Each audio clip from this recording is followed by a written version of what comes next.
Okay. So Carol, why don't you get us grab a seat?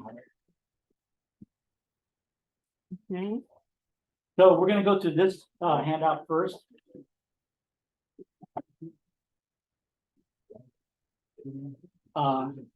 Elias, did you get the two handouts?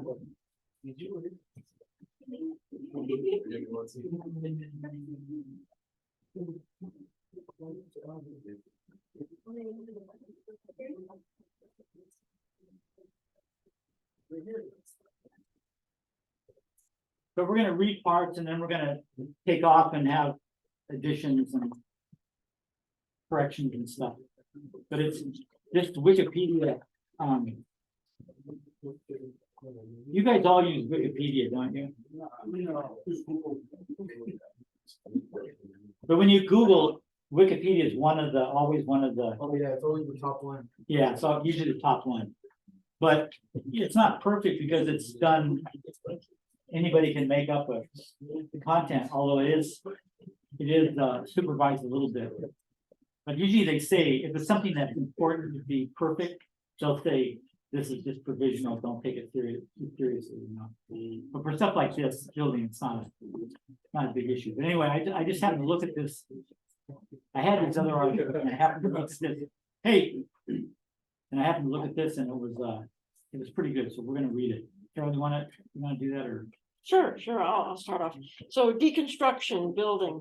In the context of physical construction, deconstruction. Hold it. I'm gonna do that, okay? Stop you. Sure. So the reason they Oh. say that weird thing at the beginning is because deconstruction, anybody know another use of that term? Demolition. No, you probably wouldn't know it. I was just curious. In literature, there's a movement called deconstruction. We deconstructed literature in different ways. And that took over the philosophy and literature departments in the university. So that's why they say building and physical, so you don't get mixed up. Because to some people, they would think, oh, deconstruction, I know about that. Okay, sorry, go ahead. Well, I'm unclear about what exactly you just meant. And in literary analysis. Yeah. In the colleges and university. Yeah. And in philosophy classes. Yeah. Deconstruction is the postmodern attitude toward text. Writing? Yeah. And they call it deconstruction, and they go over text and they pull out all the hidden, what they think are So hidden it's the things. written deconstruction Yeah, of yeah, the you could say, structure of writing. yeah, Well, thank you. yeah. So that's why they're saying this, because you're saying, guess why do you they all bother do with that. physical construction, deconstruction? You know, it's kind of cumbersome. Okay, go ahead. Okay. So deconstruction is the selective dismantlement of building components, specifically for reuse, repurposing, recycling, and waste management. And I want to stop there because someone said another word for deconstruction, and they said demolition. And so in my class, we make an extreme distinction between deconstruction and demolition. Demolition, you eat a house, you Yeah, they're completely destroy it. they're gonna go through here, even blow it up. Yeah, so it differs from demolition where a site is cleared of its building by the most expedient means. Deconstruction has also been defined as construction in reverse. Deconstruction requires a substantially higher degree of hands-on labor than does traditional demolition, but as such provides a viable platform for unskilled or unemployed workers to receive job skills training. The process of dismantling structures is an ancient activity that has been revived by the growing fields of sustainable and green building. Want to read it? When buildings reach the end of their useful life, they are typically demolished and hauled to landfills. Building implosions or wrecking ball style demolitions are relatively inexpensive and offer a quick method of clearing sites for new structures. On the other hand, these methods create substantial amounts of waste. Components within old buildings may still be valuable, sometimes more valuable than at the time the building was constructed. Deconstruction is a method of harvesting what is commonly considered waste and reclaiming it into useful building material. Most modern buildings are difficult to perform deconstruction due to the designs of such buildings. So we're going to talk about the whole design part of it Yeah, later on in the thing. And the other thing is,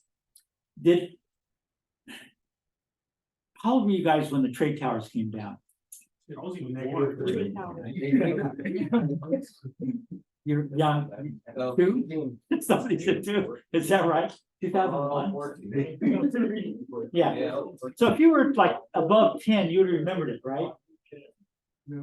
But there was a lot of conspiracy theories about that, do you remember those? Somebody that said the government dropped those buildings on purpose, did you ever hear that? Well, because the way they fell, and especially the one in back that nobody talks about, number 10. The way they fell was just like it falls if you put a bunch of explosives in it and imploded them to demolish them. And so everyone said, yeah, they wouldn't fall that way naturally. I mean, from an airplane. So there was a big controversy, but they do that with big buildings. Especially in the middle of the city, it's really weird. They blow them up and they just fall straight down. But all that air, which got all the crap that was in the building that you just demolished, spreads around. So it's not a healthy way to do it. Which, by the way, when you have a demolition, all it takes is two people. It takes the driver of the big heavy machinery Yeah, and a guy to use a hose and spray down all of the, I'm not kidding. yeah. Just The dust, yeah. to spray down all of the dust. Yeah. Because the particulates are a real hazard. That's a health hazard for anyone in the community where there's demolition going on. So that's one of the reasons why deconstruction is superior. Yeah, it's healthier. You know, there's asbestos all over old buildings. I mean, in everything. But, you know, it's even in the drywall or the plaster. You know, I mean, it's not just in these tiles, it's just everywhere. So if you just explode all that, then all that dust, you know, they'll let you leave asbestos in your attic if you don't touch it. If it's not going to be, wind's not going to blow it or you're going to touch it, they'll say just leave it. It's okay like it is. As soon as you put a breeze by it, then it's all hell because it's just going everywhere into people's lungs. So It's called friable, yeah, it's friable. friable. It means that it's loose and can get So into. you have mostly lead and asbestos are the big ones they worry about, but just old, any kind of old debris, got Mold? mold and all kinds of crap in it. Yeah, there's a lot of things that could be in it. Yeah, for sure. That's why it's important to be really selective. So this said something about it typically demolished and hauled to landfills. Just so you know, our landfill has a capacity of the capacity of our landfill is going to be reached in 2.5 years, meaning that they started with it's It's about up the coast. 20 miles north of here. Yeah, yeah. Not too far from the ocean. yeah. Now, Did I there- call you Patrick? you know, you can call me Patrick, you can call me whatever you want. So Patrick and I took a tour.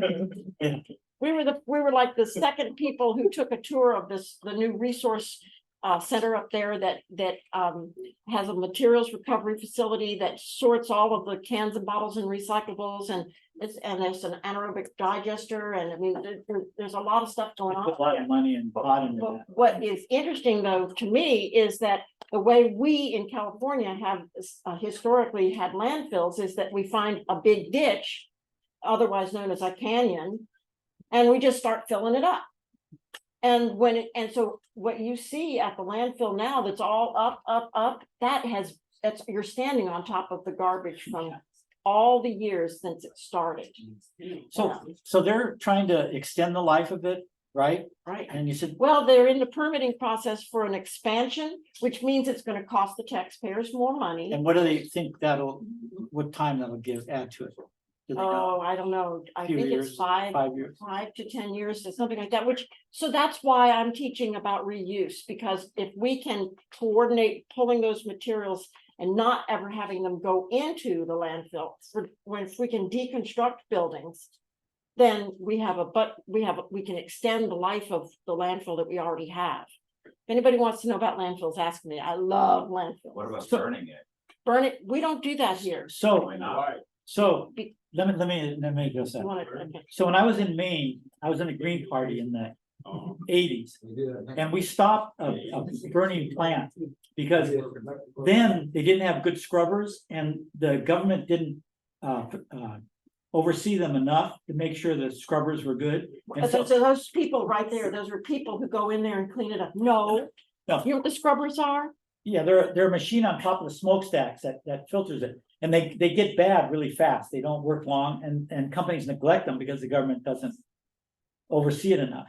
And so all that polluted air gets into the local atmosphere. So we stopped it, which was a great thing that, you know, it was one of the few good things I did in my life, I think. But now I saw this film on Denmark, Sweden, Denmark. And in Copenhagen, they've perfected the burning so that it doesn't get out. And they've got this plant that just burns everything. That's really great. But Copenhagen's a pretty large city. So Santa Barbara, it wouldn't probably be cost effective, but LA could probably get one. And at some point you never know what's going to happen in the future. At some point, they may put one in San Luis Obispo, one in LA, and all the trash goes there, and that solves the problem. But we haven't got that yet. But there's a history to that. So you're right. It can now. Apparently, it can work. So all these things can work. You can destroy material as much as you want, but the bottom line is why destroy material that you're going to have to go out and buy more of. So it won't be a landfill problem at that point. It's more But we still, expensive to actually have people deconstruct than just buying it because of the labor. The nice thing is also. Oh, that's a very good point. And it's a cost benefit analysis. You have to determine what's the price of the lumber that you're going to be buying? What's the price there are certain ways that you can get tax credits, climate credits. It's called carbon credits. When you're building a house, you've talked about that? no, Okay. And also time, because people want things on fast, then you will be like twice the time for like deconstructing and putting it back together or reusing it. So very good. And this is the argument that is the prevailing argument, that deconstruction costs more because it takes longer. And so we are in the process of incentivizing the contractors to deconstruct because it will reduce the cost that they have to pay. They won't have to pay as much or maybe at all to have those materials be taken away. That's one thing. The homeowner will get a tax credit because they will be donating their material. That's another one. And there's been for 9 years, we've had a law that 65% of whatever comes off of a construction site has to be recycled or reused. And what about the interior of the house? Interior, Like, how do you check for quality of the material? We have to go through that process. it has to be assessed. Yes, absolutely. And then it has to be appraised. So here's the Good issue. question. Here's the issue. If there weren't any good reason for doing it, we wouldn't do it because it's more expensive and it takes longer. You're right. People are in a hurry. But there are good reasons. One is that we're decimating forests like you've never believed. You know, the Amazon everywhere. We're cutting it down. That forest is the main absorber of carbon dioxide that goes in there that's causing the greenhouse problem. So if we cut down the forest, we're just nailing the coffin shut. So there's a real good reason not to use new trees if we can help it. So That was an excellent point. what the question I hope is, everybody got that. what the That's question really is, it. anything that's good for the world, we still have to make it good for the local economy because those people have to live. You know, they have businesses and people have only so much they can pay for a house. So that's the challenge. Green building, everyone said, oh, it's too expensive. I never want to do that. And over the years, they perfected it. And now they find out it's exactly the same price, especially if you design things from the beginning and not just add them later on. But at the beginning, it was more expensive because no one was doing it and the designers didn't really understand it. So we're jumping in because we want to make that happen. So you're right, there are issues with all these things. But the cost is so important. The overall long range cost. the goal is just, it's just too important to neglect it. So you're right. So we need people like you saying, what about this? What about that? And then we'll systematically try to meet those as we go along. But yeah, there's issues. Yeah. One of the problems is that the cost of lumber is on the side of the people who want to reuse because it's just exorbitant. So if you can so in some ways it may start paying for itself because of that. So one thing I was just going to say was that carbon credits are issued by, because builders do certain green concepts, they employ those concepts. And one of them is that if you deconstruct and you're able to reuse that material on site or on another site that's in the process, then you get credit for that. You get carbon credits for that, which is awesome. So the legislation is being modified now, but it's gonna take a few years before it gets instituted, and when it does, we wanna be ahead of the curve. We wanna be able to say, this is the systematic way that we do things. And so we're, So do you believe that the construction is gonna be another branch of the trades? absolutely, Yeah, oh, it yeah. is, Yeah, it is. you know, It just, was not, you know, here, we are so far behind the ball. Listen, when people- when people said, Like more or less. when people said solar wasn't gonna take over, guess what? You can't have gas anymore. So it has taken over. That took a long time. What were you saying? Like when do you think that's gonna happen? It's already happening in a lot of places in Palo Alto. They can't get their occupancy permit until they show that they have reused. Certain percentage. It's 65% is the state requirement. They do 80%, but they have a facility.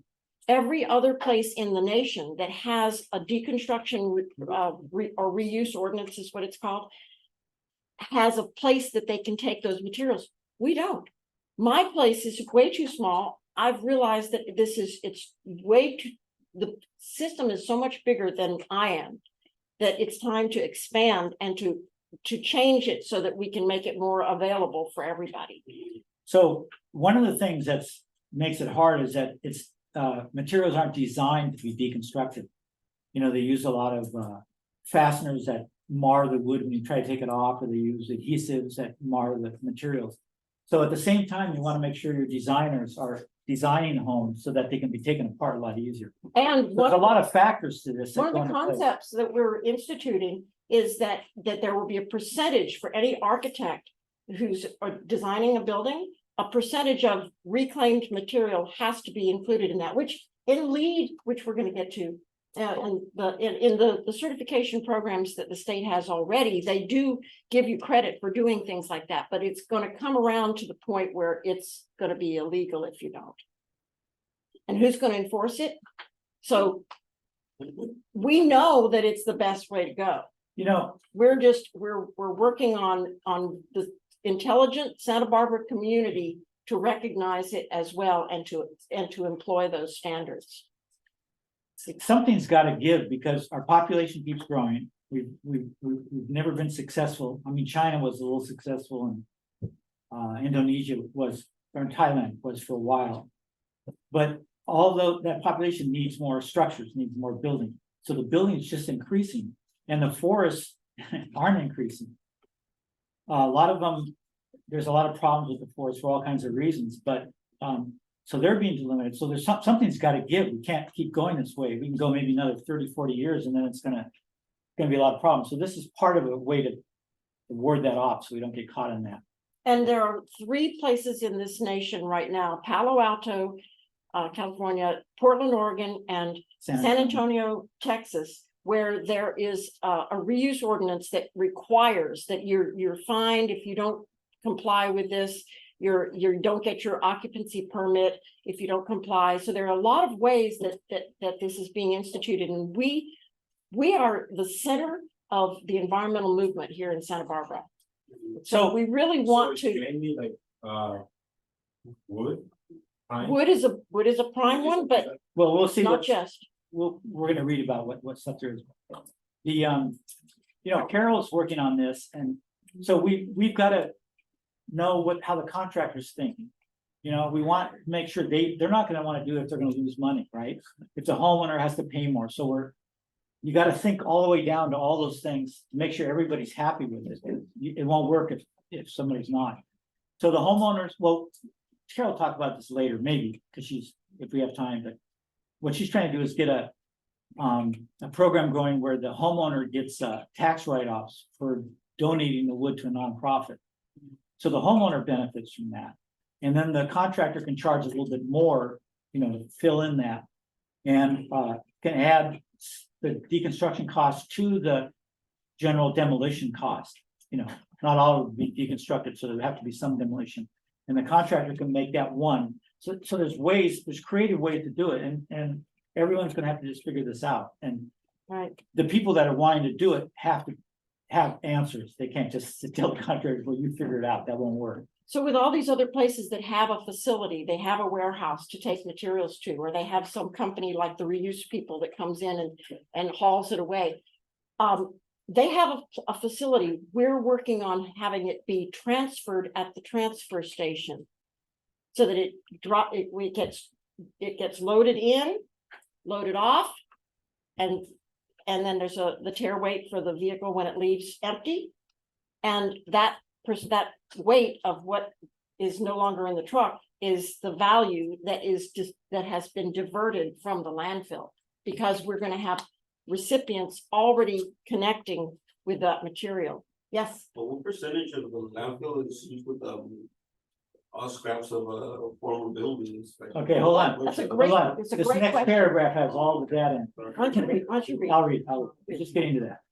So there's a couple of data points. The first one is the 40% global materials on the fourth line. Estimated 40% of global material flows can be attributed to construction, maintenance, and renovation of structure. That means, the flow of material, whether it's deconstructed stuff or whether it's new stuff around the globe. 40% of it has to do with buildings. So that's a pretty big number right there. Then deconstruction can potentially support community.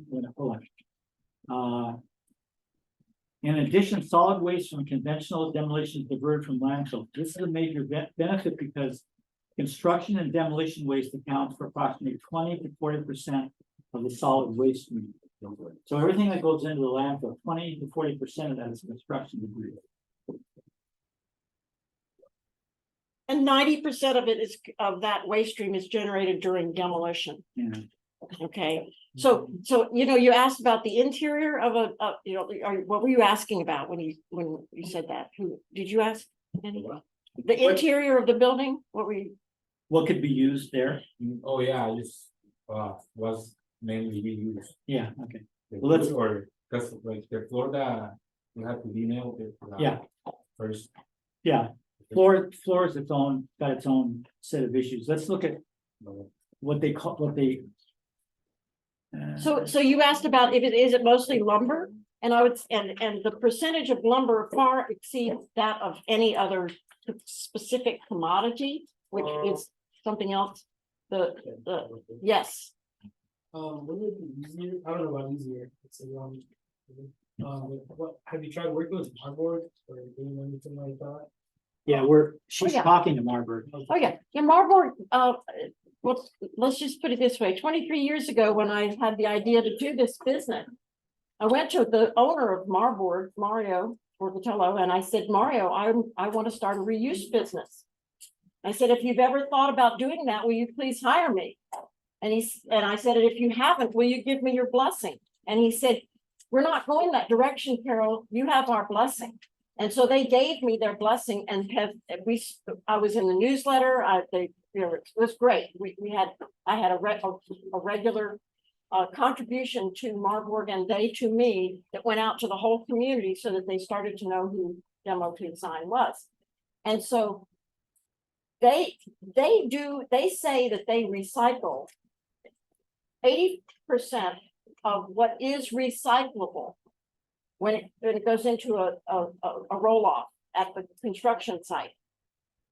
But think about what goes in there. And the cabinets themselves they're crushed immediately.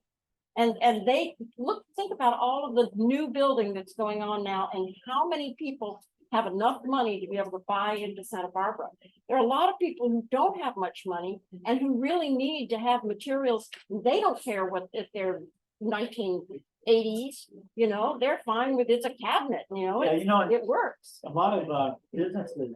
Huh? A lot of businesses, Oh, we when they can come make into a it. building, when a business comes into a building, they want their mark on it, so they pull out all the cabinets, even if they're 2 years old. Right. So you got all that new stuff that the guy before them put in, that's going away. Those could definitely be reused. And I don't really prefer those cabinets that are the newer ones because most of them are what they call melamine. You know about that? That's that white, it looks really clean. What it is, it's a light veneer of plastic that's over sawdust for the most part.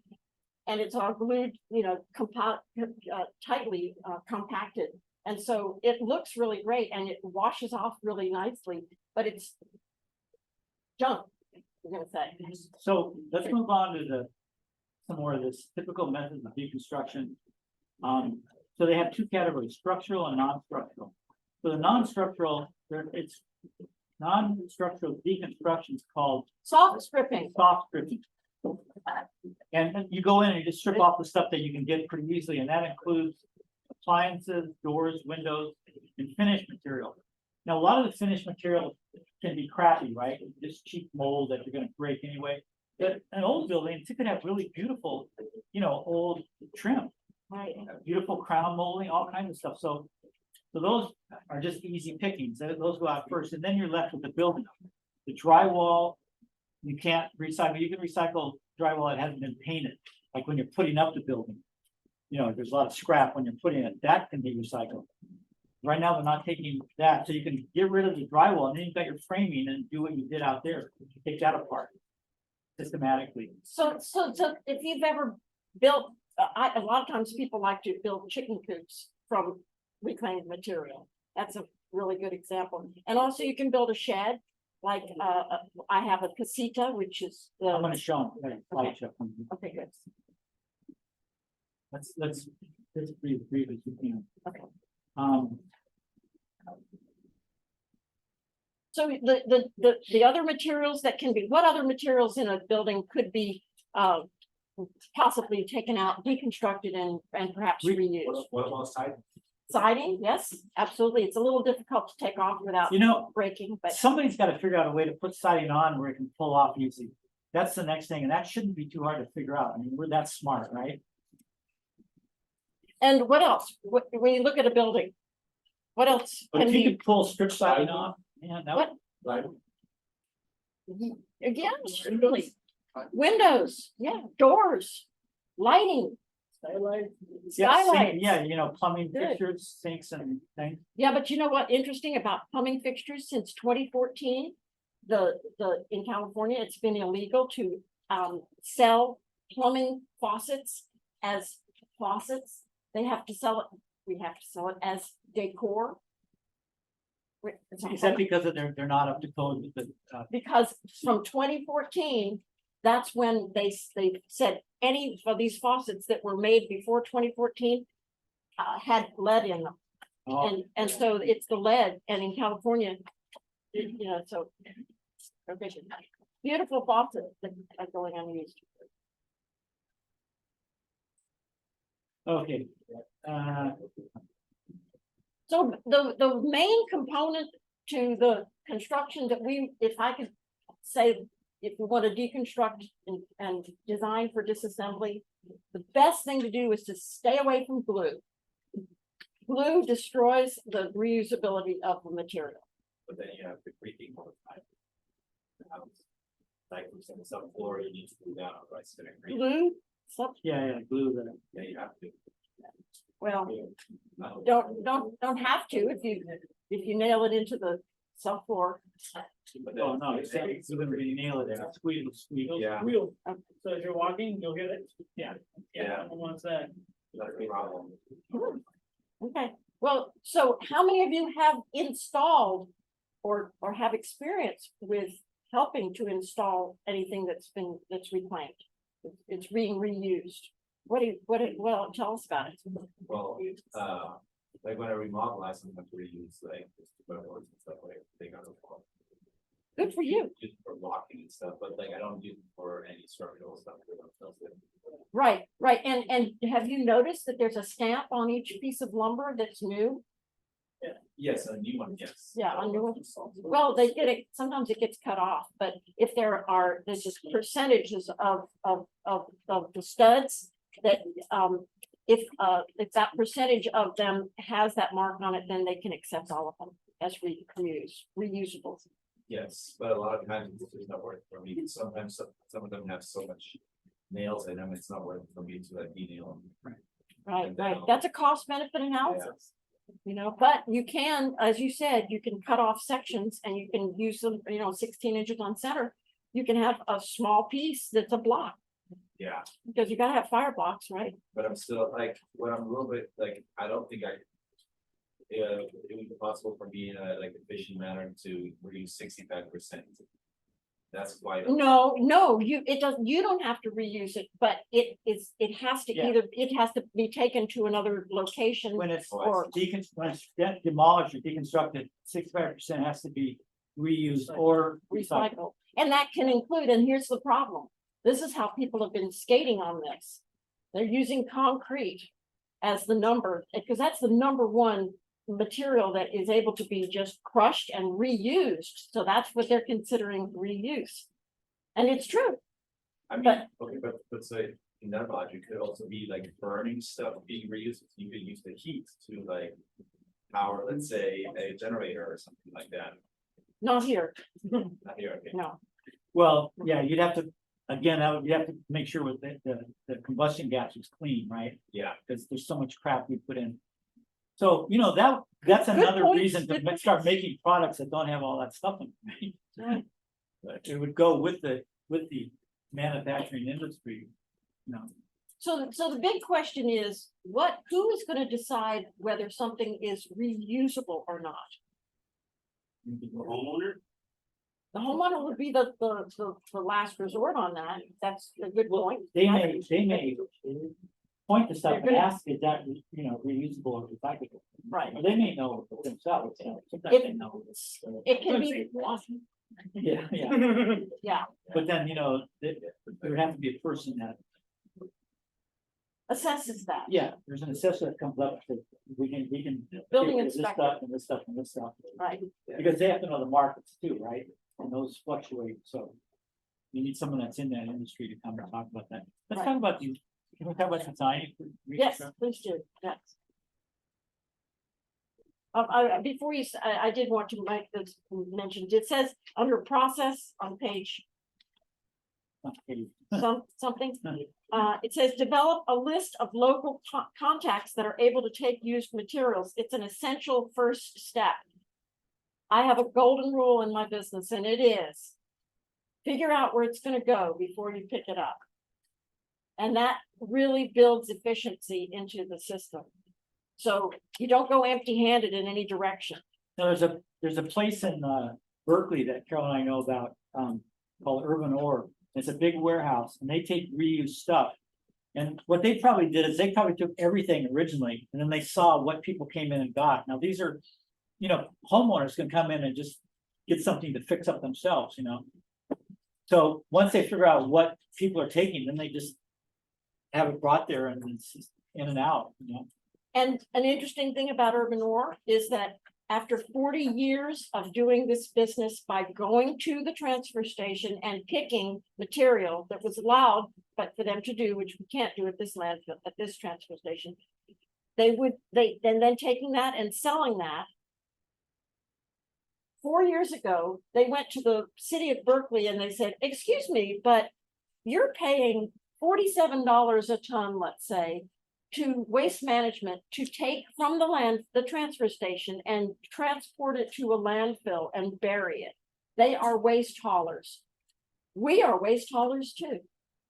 And we think we should be paid the same amount for whatever we divert from the landfill, which is absolutely right. And Berkeley said, you know, you're right. And so after all these years, it's too bad they couldn't do it retroactively, but after all these years, that they have now, besides selling the material, now they're able to get paid rightfully for just diverting that material from the landfill. So our transfer station is not quite on board with that concept yet, but we're working on it. I think that would work though. It does work. What do you So I think? mean, like you guys would take the same thing. Like the other day, or that would cause a domino effect, right? Or the same thing, right? UPS getting paid certain amount, FedEx would want to get paid the same amount too, right? If they're doing the same job, why not? It's the more we can divert from the landfill, the better it is for everyone. However they do that, if they are gonna take it and bury it someplace, that's too bad, but that's the way it goes. And Yeah, there'd be competition with that. and we want competition. That helps us to grow this business, this industry. Go ahead. So under this design for deconstruction section, it That's, the design's really a key to this. And the design is behind, so we're starting from the wrong end, but that's what you have to do sometimes. The architects are doing it, but I had a challenge for the class. So they're saying, instead of using nails and screws, use bolts. So bolts have a head on one side, and then they have a nut on the other side, the same size, right? So how would you hide those? What would be an aesthetic way of hiding those? If you were to use that kind of construction?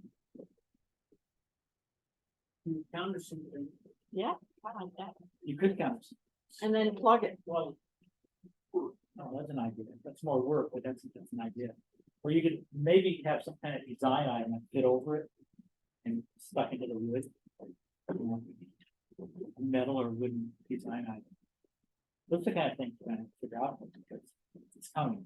And when we were building my casita, and I had never done any construction, this was a long time ago, and I had no idea how we were gonna do this, how we were gonna create something, a structure from just doors. That's all I had, just doors. It took 14 doors all the way around.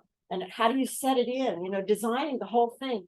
And then if things don't match exactly, I discovered something. You can do something called trim. No, it's just trim. It's just the piece that goes over what you messed up. But turn to the second page of this design, deconstruction designing. You talk about consolidation of plumbing, HVAC, and other utility service points within a building, reduce the need for long service lines.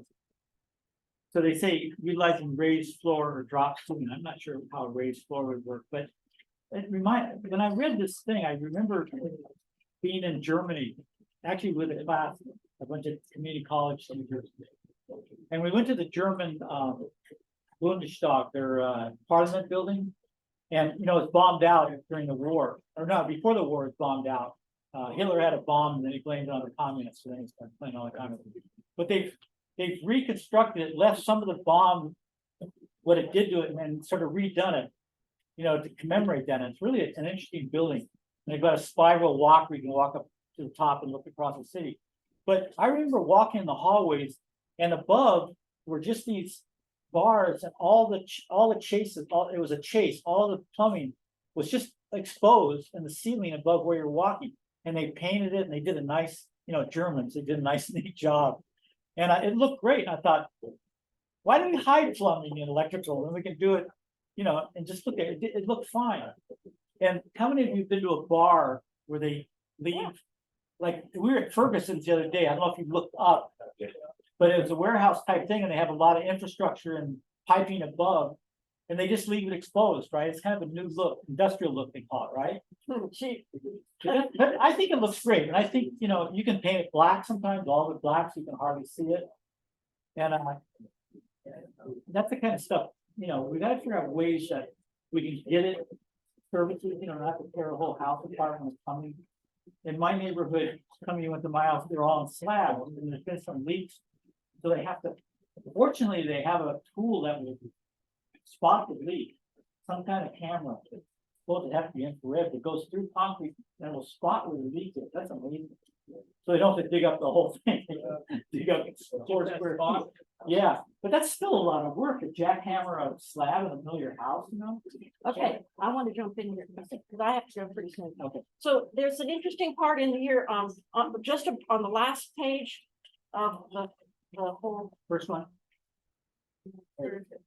before the Public Works Department construction. It says, see also, well, right above that, it says, there's a residential structure consisting of separate functional apartments that can be put together in a variety of ways. As people moved in or out, the units could be reconfigured as needed. So I was gonna look that up. I have a note. I was gonna look it up and see what it looked like. I didn't have but time. I wanted to tell them about the homeless housing.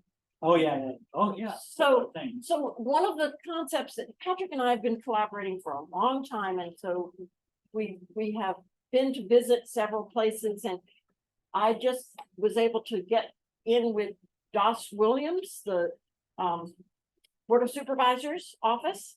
And I knew that he was interested in supporting the homeless, and so we got a visit to the homeless shelter here in Santa Barbara, that's on Santa Barbara Street.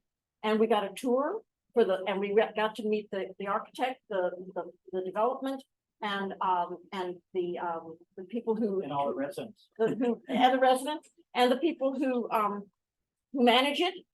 And it was wonderful because our concept is we need to figure out where the materials are gonna go before we pick them up. And so we start at the end first. Before we even talk to a contractor about saving materials, deconstructing, whatever, we figure out where it's gonna go first. So there's a new facility that's being designed. It's in permitting right now. It's on Hollister. It's the old what is it? UV Hall. It's up on the hill behind the creek side over that way. Yeah, you know where the boys camp is? Yeah, That goes right about there. yeah. Los Piecos. They're gonna do a second, So in any event, we saw the way that they build these little structures, and they're 8x8. They're 8x8x8. they're prefabbed in a factory, And I was, metal. Aluminum outside. and then they set them on pallets, and they have a little skirt in front of the pallet, so it looks like it's just raised up. But what it is that it's an opportunity to be able to put a forklift in there and lift it up and move it. It's a perfect It's idea. very nice, no, we've been working on wood, reused wood, homes for the homeless. I mean, we've been Consider it. considering it and drawing and building some and how to just use stuff. And they seem to wanna go spiffier, it's more costly the way these things, I forget what he said each unit was. It's okay for now, because we got a lot of homeless, we gotta do whatever we can fast. But I always thought, and one of my students knew of a homeless park in Seattle, where carpenters volunteer time and help the homeless build their own sheds to live in. This is happening. There's so much So there's a lot of, innovation that's happening. yeah, a lot of A lot of experimentation. places other than here. Seattle has a lot, Portland has a lot, Northern California. And so what we realized was we had to kind of accept the fact that you have to have multiple of the same material in quantities to be able to design a whole facility. That if they all have to be, if they're modular and they have to be able to fit together. And so we kind of backed off of that, but we said, okay, what else can you use around here that is reclaimed? And they said, well, we can use lighting. We can use decking material. We could, I don't know where they're getting all their pallets, but boy, I think there are a lot of places that are generating pallets so that we could coordinate doing stuff like that.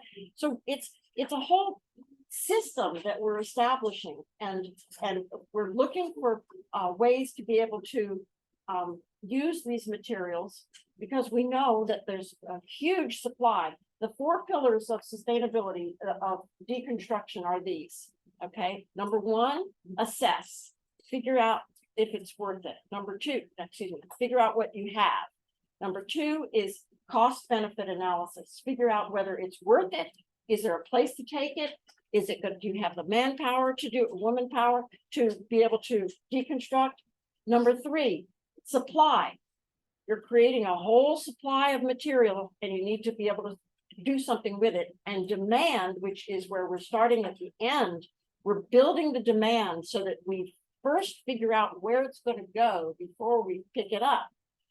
So we're expanding the demand by working at training people in the value of reclaimed building materials. Signing off. Okay. Thank you. Talk to you again soon. Thanks for all your help too, by the way, and I say. So thank you. I wanted to tell you that when Dr. Foster feels inclined to show you the photos and videos of you guys working, moving that shed and everything, I gave him access to my Google Drive so that he can pull it up on his shared Google Drive and show you guys. This is like magic. And Yeah. Google Drive is a whole new world. So thank you. Yeah, thank you. Don't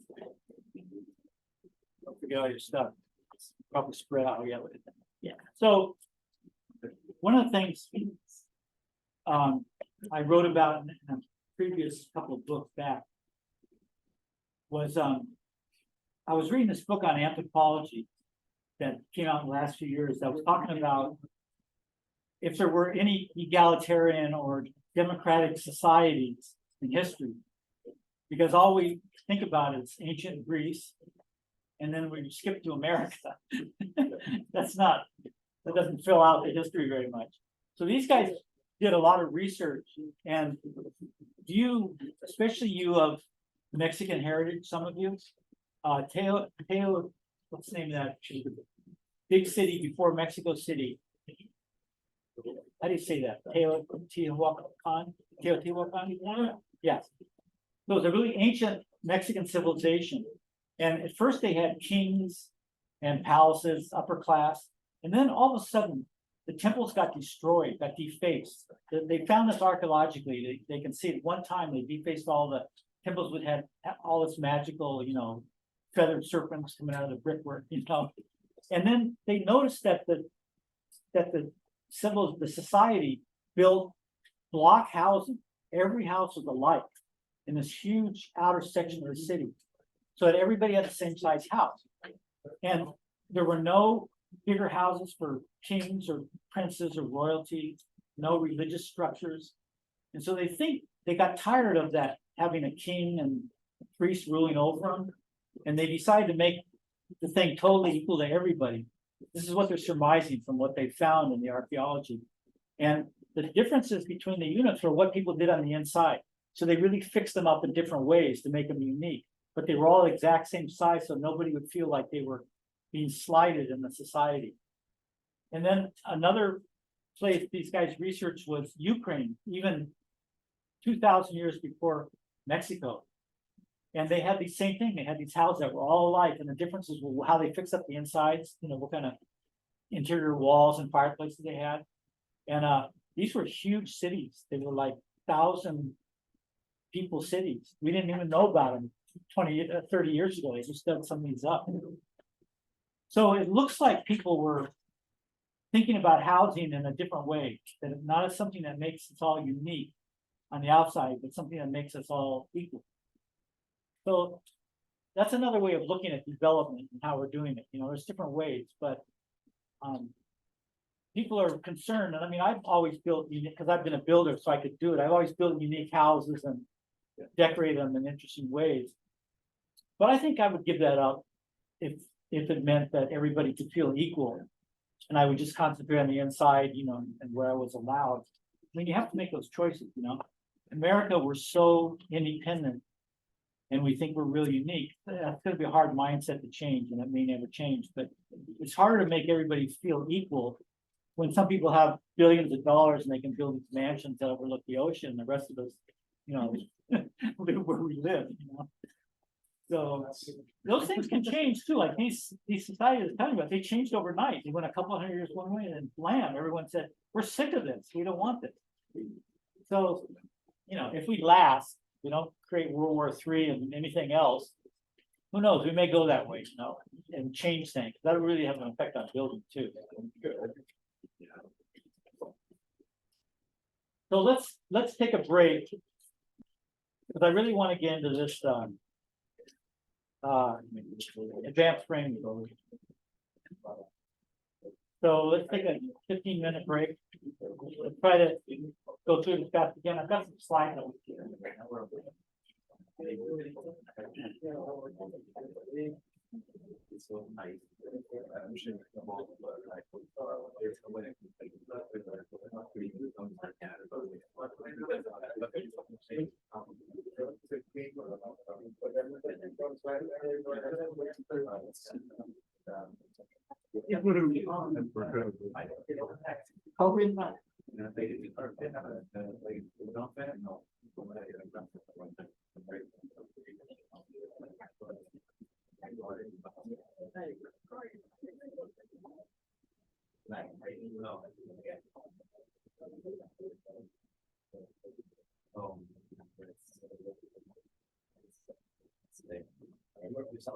I told my brother, to meet my brother, about my work.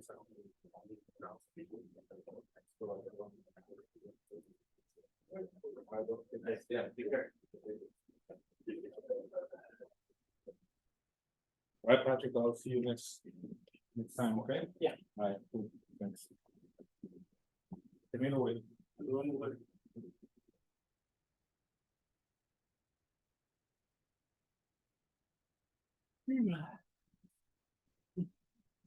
Sorry, Yeah, I sir. saw that. I just happened to see that Copenhagen trash burner and. Yeah, they just perfected it. It's been, Yeah, I was doing this in the eighties, so think of how long it's been, 40 years. yeah, And I'm fine with that. If Yeah. they can do it and it's clean, yeah. yeah. 'cause We the- still want to reuse to save resources, but Right. all that shit that's flowing to landfills, burn it. Right, yeah, and the other thing is like the one I worked on, when I was studying, like we had an incineration plant nearby In Switzerland? in Switzerland, yeah.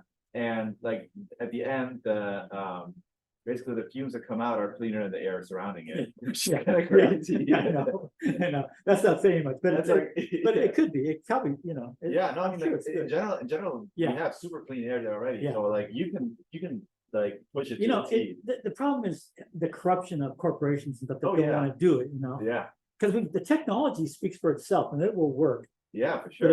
it ends up, you know, in societies where they don't follow through with it, you know? Yeah, If we can do that, I mean, sure, I mean, you're still like, you're still filling up the landfill, but it's about 10 times less. Yeah. Which is great. yeah, oh, I know, no, Yeah. and you're getting energy from it, I think it's like, Yeah, they put a ski slope on the roof. yeah, You know, artificial turf, so people, even in the non-snow weather, they could skateboard down. Yeah. Or snowboard down. It's yeah, really great.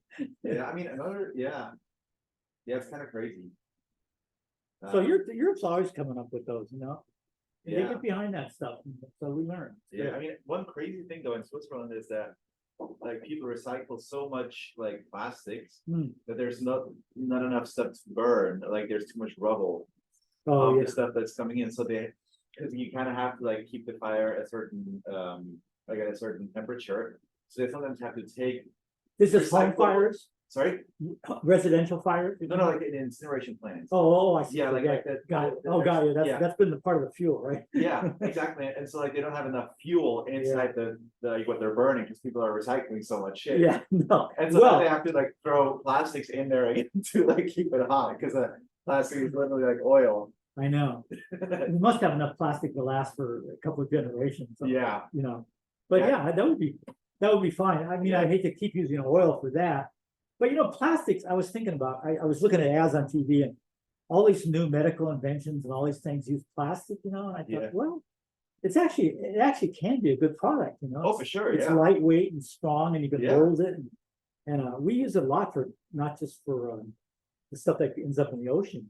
yeah, for sure. I mean, theoretically, you could build a whole house out of Yeah, plastic, that's like out of foam. Yeah. Have you seen that? Yeah, before? yeah, I have, It's I have. crazy. So yeah, I mean, so I would say reserve what oil we have left for lubricant, although we don't even need it for lubricant, we can get that from soy and stuff, but for, you know, for obvious good use, Yeah, and I mean, like if you're building plastic out of it, like you're not really burning the yeah, oil, so it's like, yeah. that's fine, you know? But even for the stuff that, I'd rather have it burnt and wasted than go into the ocean, Oh, yeah. you know, 100%, so, Yeah. Yeah, it's crazy. Let me just go wash my hands. I yeah. had to haul some plywood, now I have blue hands. Did Flavine drop this class? What's that? Did Flavine drop this class? Luis? Flavine. The big old guy with the glasses? Wrangle? Nah. Forgot his last I don't name. know. Instead of David, it's like Flavine. Cause he, like, I had. Plugby? Yeah, No, he didn't drop. oh, he did it? He comes late, or he didn't come at all tonight, I expect him to. Yeah, sometimes he has to work. I don't know, but at least he hasn't said anything about dropping it.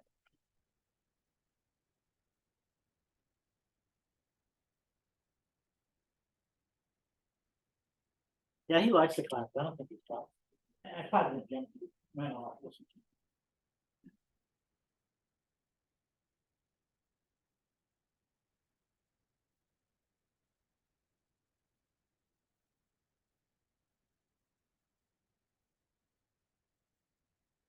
On butter.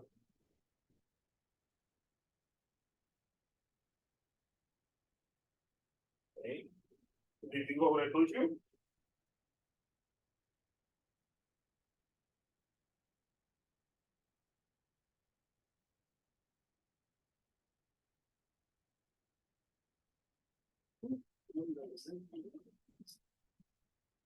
You might email about Saturday? Make it. No, well, I probably did. Do you have to work? How do you know that? No, I had it, we had some stuff with my family, I had. You know, Kim's thinking of not having these Saturday classes anymore. It's really hard. You know, because like I was telling my wife, I said, you know, when I came up through the ranks, I worked every Saturday as a carpenter, you know. And Every day, basically. yeah, you know, so yeah, so I said, it's so hard for people to make it. And then you add families and you know, illness and Yeah, but you know, and like like this. this kind of like work, I would say. Yeah, so that's why I have so that's why I have this, so I have the Saturday less important for the class, kind of just extra stuff. It's hard, he wants to, I mean, if he did it, I mean, I said, well, it's nice during the day, because we're gonna actually do some stuff outside. It's also a big unit class too. Right? It's also a big unit class too, right? Yeah. Like 40 units. Yeah. But he might knock it back down to 3 and just not go on field trips, but the, I don't know, I mean, whatever he wants to do, it's his ball. It's his course now. It's his course now. So, you know, when I started, the field trips there were a lot more of them because there were more stuff, but Santa Barbara stuff has changed and. Ferguson was cool. Yeah, Ferguson still, pulls its weight, Thanks, nice. but, you know, the design center that Hayward had over across from, Kyle. Yeah, That was good to go there. yeah. That folded. And then a bunch of stuff just stopped happening. You know, I look every year, I look for new stuff. Oh, that's right. You guys would go out there. I remember Yeah. we went out there with Jim. To the design center? No, to Hayward. Oh, Jim made yeah. some videos out there. Yeah.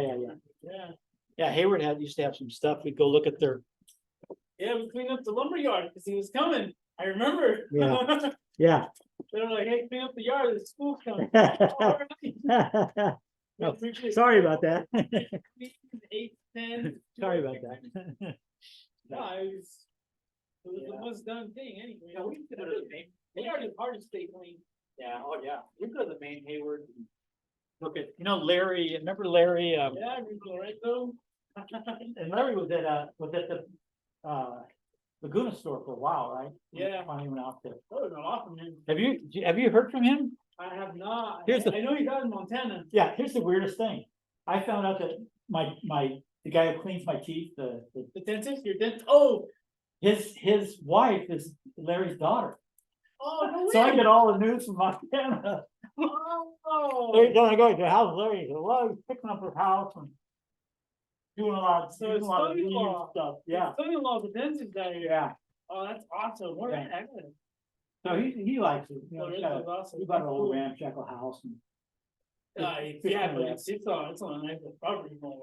Yeah. It's a couple acres he's sitting on. Yeah. He's relaxing for sure. Huh. He couldn't wait to retire. He was not, you know, stuff like, can't look at. He was there a long time, right? Yeah, Yeah, he was.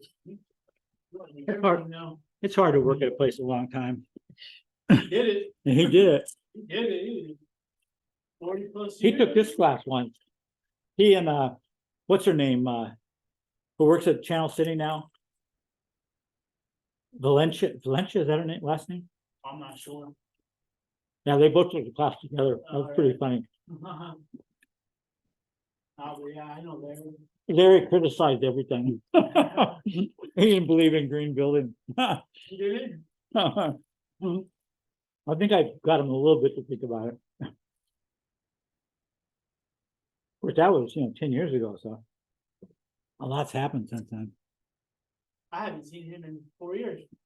3 years, 3 or 4 years, easily. Yeah, I used to go order from him. You know, I just go to him because I knew him. I don't think he ever gave me any deals. Well, you were there, right? You were in that office too. So, wait, you used to work at Gem City? They used to work at Hayward, Oh, in Hayward? yeah, Oh, nice. They came downtown or? both of them. Oh, nice, Yeah, I was in downtown for a little bit, and then I went to the one in Toledo. nice. Yeah. Not anymore now? No, not anymore. Okay, I started training. nice. That was probably a good experience for you though. Yeah, You know, you learn a lot about building that way from that direction. but, oh, we just ordered a 47-foot glue lamp for a rig. Wow. Oh, Yeah, do you know how much did you know how much it cost? About, off the top of my head, yeah, I don't remember the sizing of it, no, I don't. I will tell you this, I got a number for a V8 glue lamp, yeah, it was twice as much as the regular one, yeah. yeah. Yeah, But a 3.5 by like 11/7 glue lamp is like in the $40 a foot range. Those things have gone up. since Yeah. everything. Yeah. All the engineer lumber. yeah. Yeah, you know, when this book old, it hasn't been renewed, but you know, they're saying, or the handout we're gonna look at next, they're saying, well, the engineered lumber is roughly the same price. That book's old, that book's 20 years old. You know, what's crazy though, is like, last week I drove through Idaho, there's so much wood up there, I'm like, you know, like, going out there. You know. Yeah, I know, a lot of wood, but Yeah, Most of the. we use a lot of wood, Bought. yeah, Lumber yards and all that, the wholesalers, they like sell in advance. yeah. yeah, I wonder how many Indian tribes own humps of forest. probably nobody, they're on the. Yeah, we mostly gave desert, And I mean. but yeah, sometimes they have, And I mean, like, as soon as they discovered that there's something valuable on there, they're taking. them. Yeah. yeah. Oh, we found there's uranium on your land, sorry, we gotta put a uranium plant in here. Yeah. Oh, we found. Yeah. Okay, I know, let's put all that line, right through your village. Fun. I know, it's, Yeah. I- I look at this station called Indian Country Today. It's on Talk Free Speech Radio. It's just a little half-hour show and tells what Native Americans are doing across the country in Canada. It's pretty interesting. I think they're on a rise now. They're you know, they're not depending on the casinos, and they're just trying to, you know, settle things, and it looks pretty positive. I'm glad. Yeah, They've gone through a lot. oh, yeah. I mean, the blacks have a lot to complain about, but nobody has more to complain about than the Native American. Yeah. We took all the land and killed them all. Yeah, That wasn't good. It's not good at all. It's like the Vietnamese. We went over there and dropped more bombs in World War II, and they forgive us. They're like totally open to us now. How does that work? Some people are just And the Japanese, like, we nuked them. Japanese same way. Yeah, we nuked them twice. They're just friendly as hell, you know, it's different. I mean, I think it's great, but we're not that way. We hold grudges more, Yeah. but it's amazing to see people that have been shit on and they just start over and they're fine.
Oh.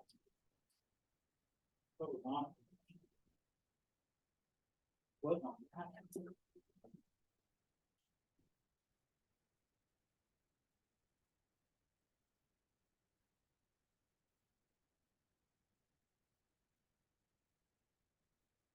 So.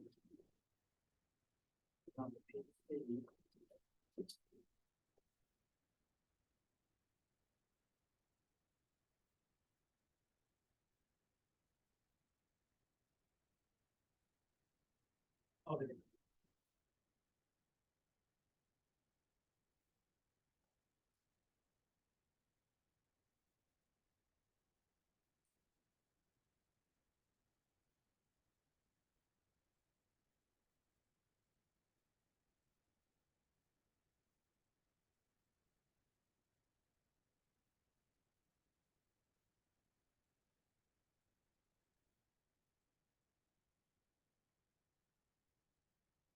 Yeah, the town Larry lives in apparently is pretty small.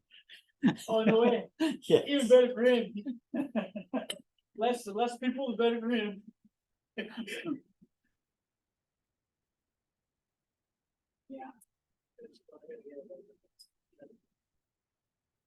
I remember when he moved out there, he called me, and given me his number, but I just never reached back out to him. So, yeah, but it's gotta be.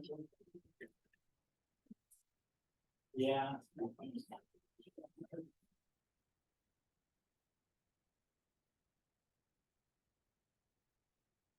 Son too, Cody. What's that? Cody? Did you ever meet his son? No, I never did. Oh, yeah. I bet he said, well, his son worked at Hayward for a little bit too. I worked with him for a little bit. Does his daughter ever work there? No, I don't think she did. Yeah. I saw her like the whole time I worked there. Oh, yeah. She came there like once or twice. Yeah, and I was, Did they live with him, those two? I don't know, honestly. I mean, he might have lived with his wife. It seemed like he lived alone, but that could be wrong.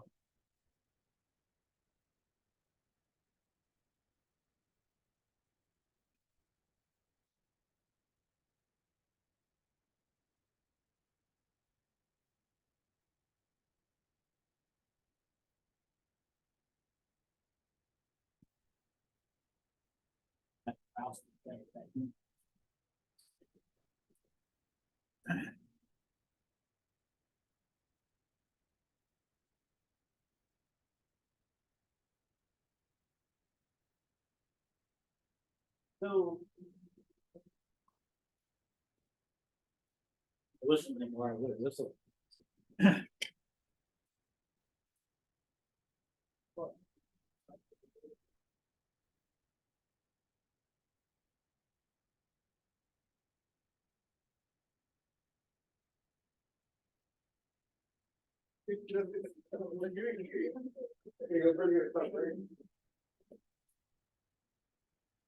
Everybody at?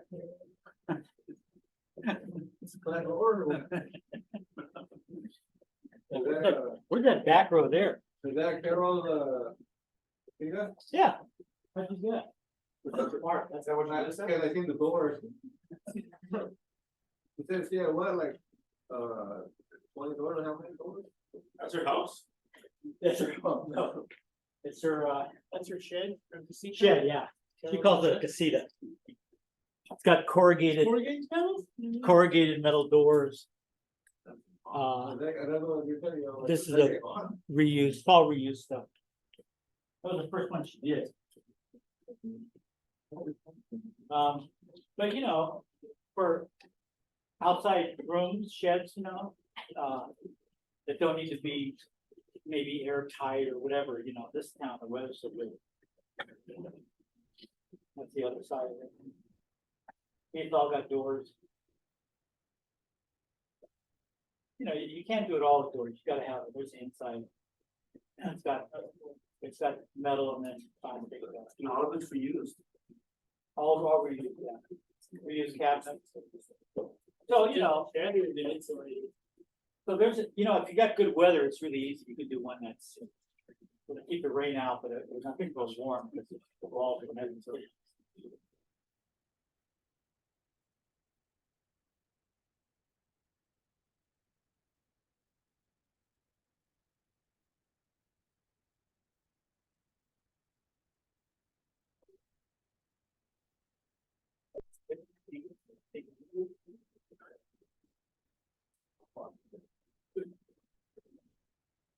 So, yeah.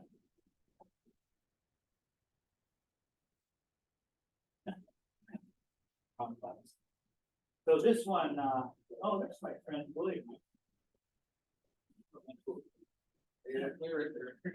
So we made this shed or casita at school.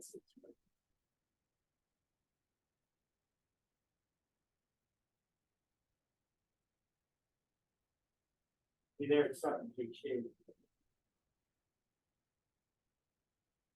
And then we took it apart and took it over to Carol's business because we were gonna construct it on Earth Day, whenever the hell this was. I don't know, 10 years ago, 8 years ago, sometime.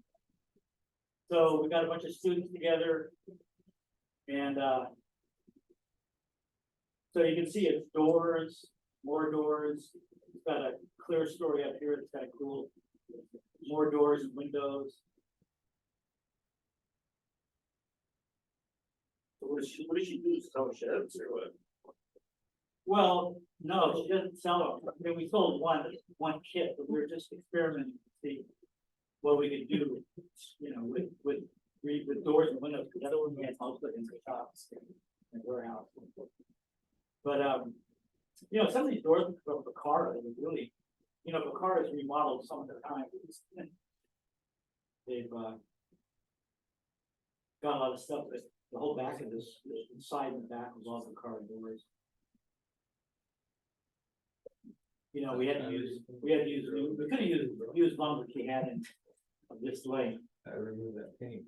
but some of this is new. She was a great student. She worked for a roofing company. Was it Action Roofing for a while? She's the only one that could drive a truck, so they employed her for a long time. She's a great kid.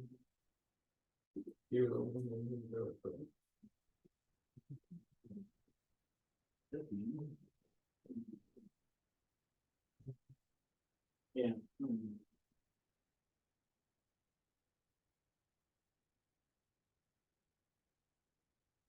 And this next one is just a treat for you guys. Yeah. No, not this one. This is Greenhouse. yeah, so greenhouse can take a lot of used windows, right? Indoors. That's a typical. I mean, that's from the other one, which is pretty stylish, they're just a basic farm version, but. You know, they just have to have glass to like, you can put more different. This one's a little neater, but it's still got odd-sized glass in it.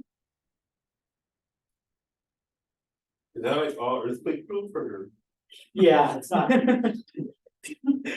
Well, it's depending on how they're put together, but it's probably not very quick proof, but you don't have much of a roof to fall on it, so, which is the good news. Well, we've forgotten about earthquakes happening. There's one the other day. You guys feel that a couple weeks ago, month ago? Yeah, I was in the bathtub. It was during the storm, right?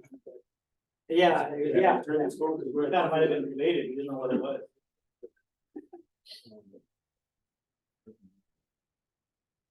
Okay, now this, I just happen to have.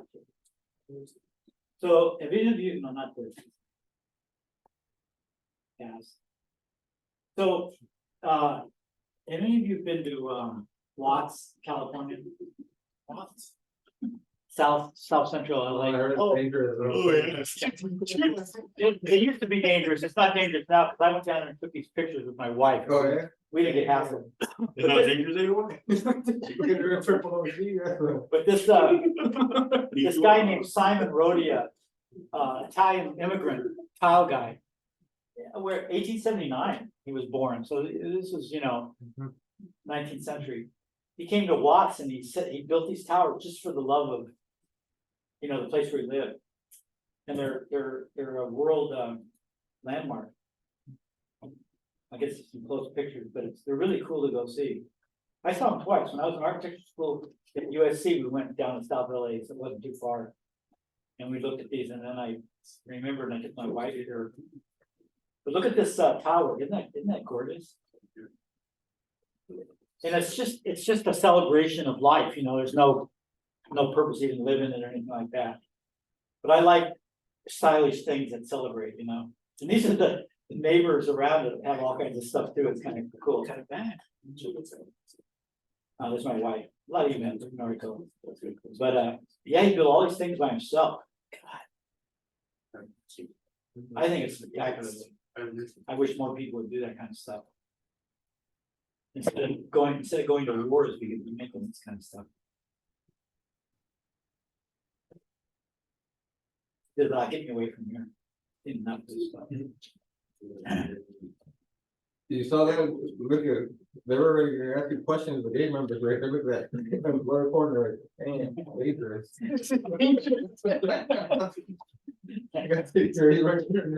Yeah. Gotta watch out for people like that. Don't let her get you. You know? She'll make quick work of you.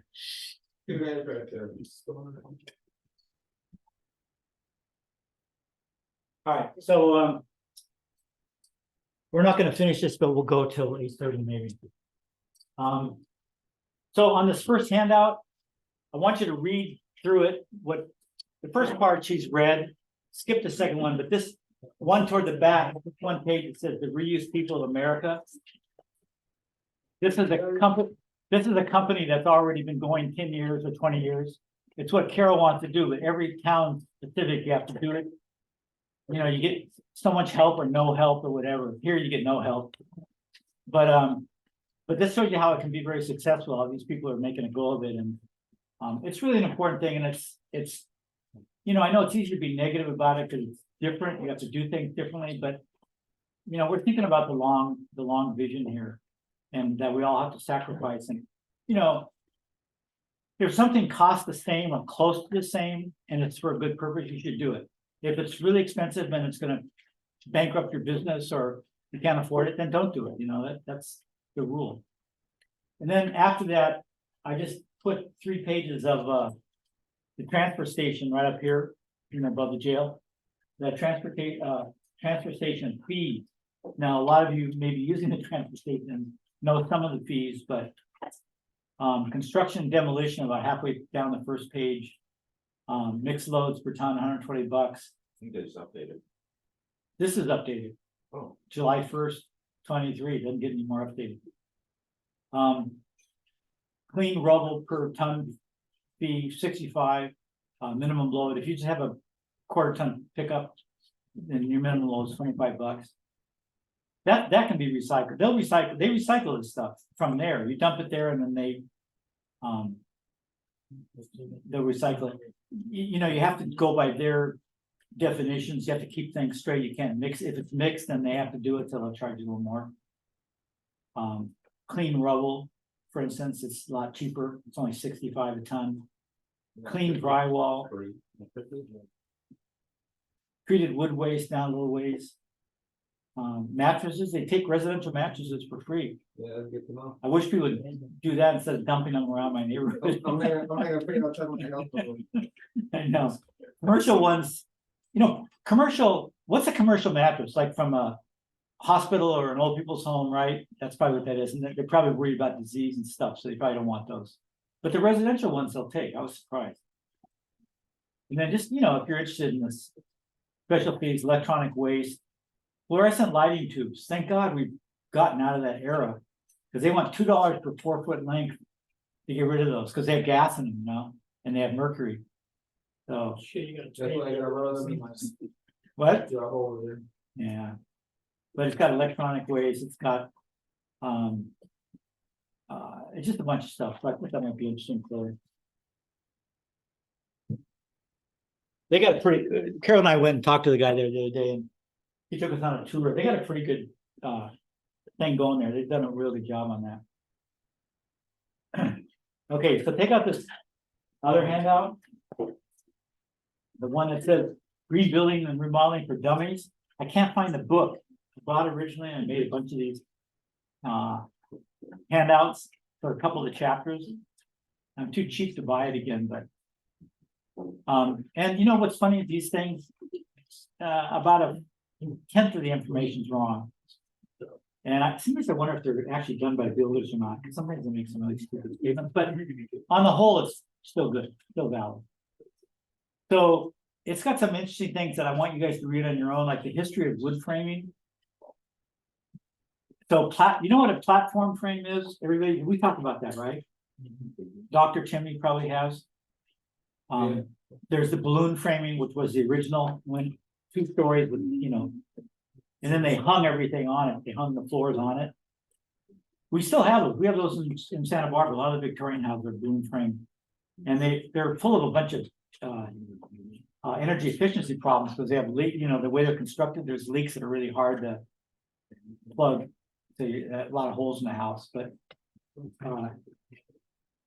anyway, platform framing was an innovation, 1830s. That's pretty far back, right? That's 200. What? Yeah, almost 200 years. And they were full 2x4, 2x6. And here it gives it away. It's the great. I missed this last time I read this. It said. No,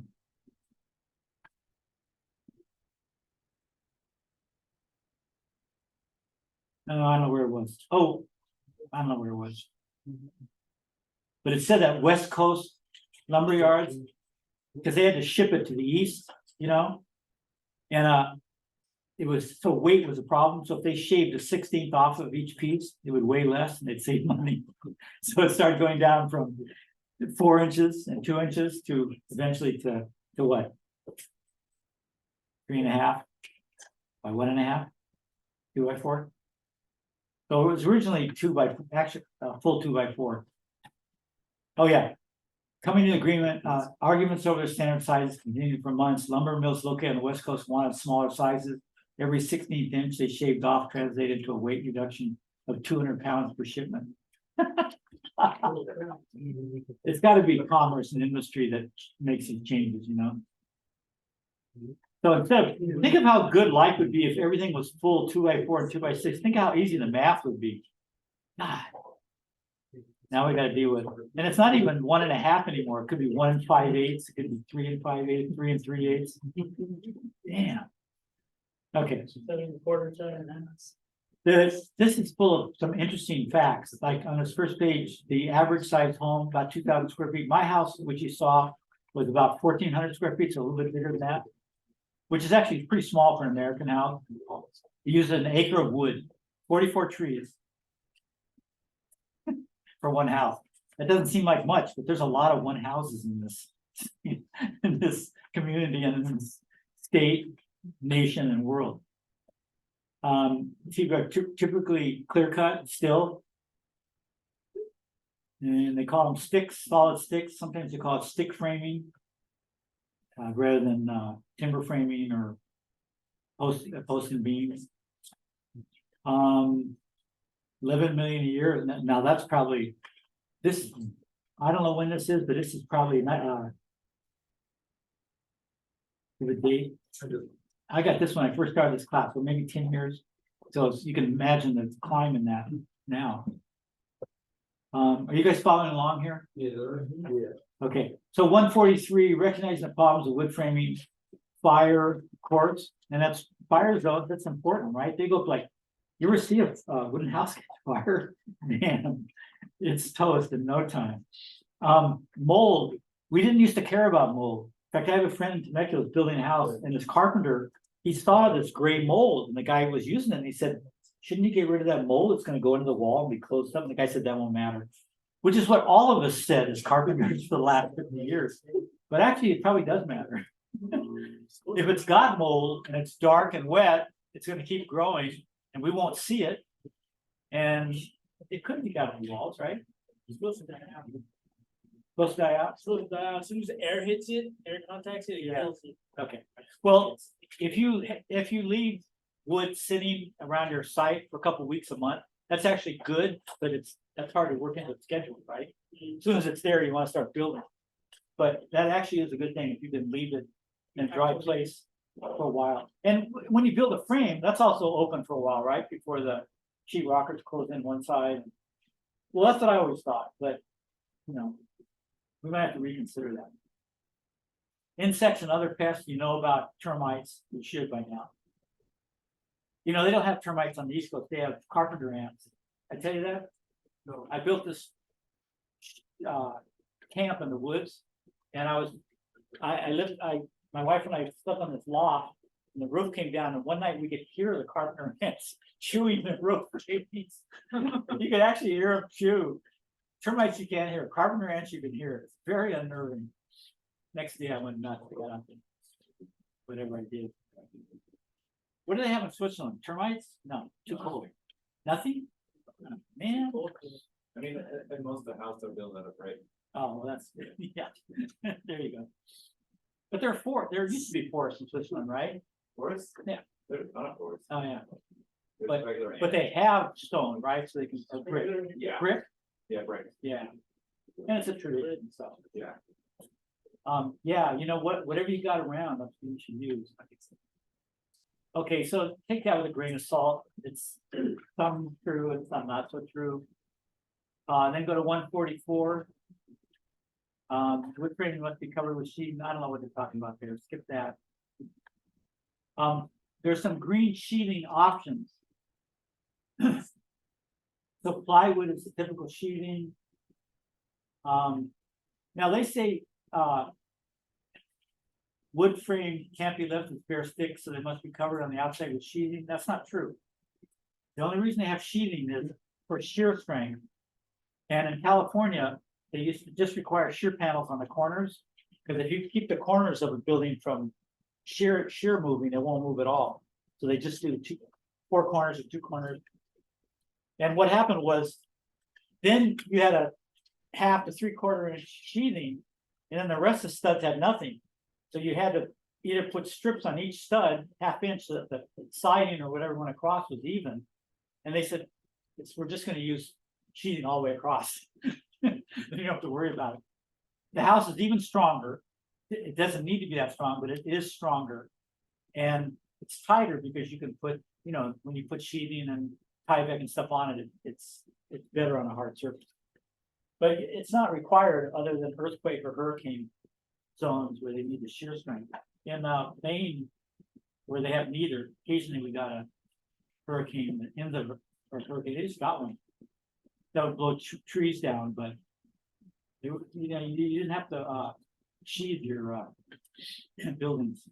They're saying, okay, instead of plywood, you can use oriented strand board, which is engineering wise as strong, and usable particle board you can't use. Wheat board, too expensive.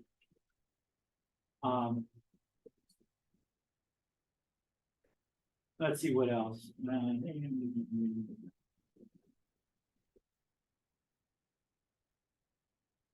They talk a little bit about the manufacturing problems with some of the stuff. They're talking about drywall, 12% drywall used in new construction ends up with scraps and landfills. And it's a controversial because of the energy needed to produce it. But there, you know, energy problems can be solved by solar. So we're solving a lot of those. There's other things besides energy with drywall. They don't mention it, but there's some nasty chemicals they use to treat them. Paper, some part of it. If you've ever lived near a drywall plant, you'll know it's really smells pretty careful. I lived in Maine, and a lot of those plants are on the rivers. So chip things, so you get a lot of industrial on the rivers. See it. Paperboard. Homosote was a brand name, and I wish we could get into the old contractors board meeting place, which is, you know, where what's the Mexican restaurant on Santa Barbara, Playa Azul? Is that, anybody know where that is? It's south of Cabrillo, Carrillo, a couple of blocks. Santa Barbara and Carrillo go down a couple blocks. Playa Azul. Never been there? You guys don't eat out? Can't afford to eat out. Not anymore. It's a great restaurant, but in back of it, you drive around the back, was the beginning of Santa Barbara City College. Those buildings there. Well, the second stage, first stage was up in the Riviera. Then I went to this few buildings, they had a drama department. And it's a state historical landmark. You can't tear down the building. So the Contractor Association leased one of the buildings and they had to keep all the stuff. And it had Homosote, so they put more windows in and they kept everything, but it had that paper wall cover. And then where it joined, you couldn't mud it like drywall, they put little battens, a little piece of wood. And it really looked great, it's not actually a bad look. The only problem with that stuff is you nick it, you can't patch it with like plaster, because it's paper. You gotta be careful that you don't mar the surface, but otherwise it's really a nice looking, it's kind of soundproof. Yeah. maybe it's okay.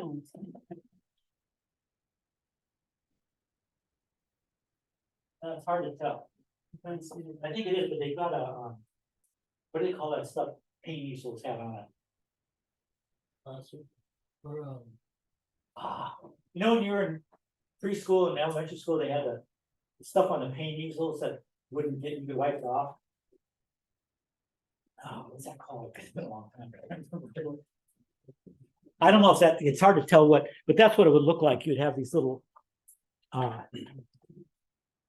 battens. And the way they did it was, I think it was great. And they had white battens, looked really cool. Not a bad thing, and it's cheap. You don't need to mud it. So there's not all that work that, drywall does. I'm in favor of it. You do have to be careful with it. Orient strand board, some people are using that as an interior board and painting it. And it's got all the little chips. It's not a bad idea. You have to deal with the crack still, maybe a batten there. Board and batten is an exterior side. Anybody know what that is? Yeah. So you can put the wide boards and then put a little strip where they join, like a 1 by 12, and then put a little strip, or you can put the strip behind and put the big boards out front. That's really cool. So we have a community. If you make the first left as you leave the school and go up that hill, that whole community is board and batten houses. Developers thought that was cool. And there's a real skill to that. If you ever have to redo one, you should go there and look and see the stuff they did. Because they have to make sure the bats integrate with the window trim. There's all kinds of pieces of wood there, and you have to make sure they all look good together. So it's a real art to doing it. It's easy because you fill a crack, it solves a problem, but those guys were pretty skilled. You can tell they did that. So you take a look at it. And the reason it's good for you to do that is because there's a lot of those houses in Santa Barbara. And if your company you work for or yourself ever have to remodel those, you got to know how to do it. Just like if you want to remodel a cedar shingle wall, there's tips to that. You just don't go into it, raw, naive. Hardboard, man. That doesn't make a very interesting wall. Cement people use it. No.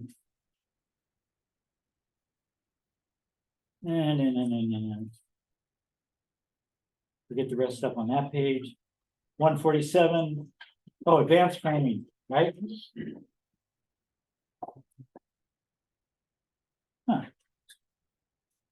We're going to go into that separate. So, place windows between studs. So, what they do now, you guys need to know this.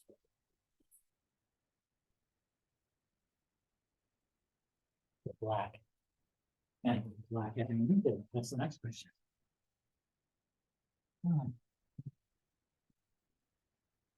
Yeah.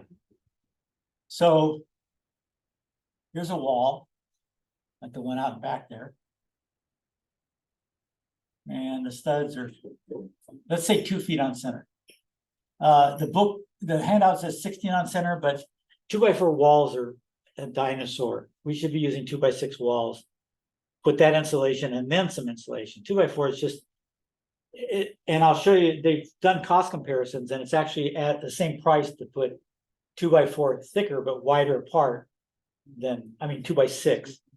The studs can be 2 feet on center as opposed to 16. 2x4 you can't do anything but 16. So let's just say these are 2 feet apart. Here's the plate, and you want to put a window in. So an architect will usually put a window. He says, I want to put a window there.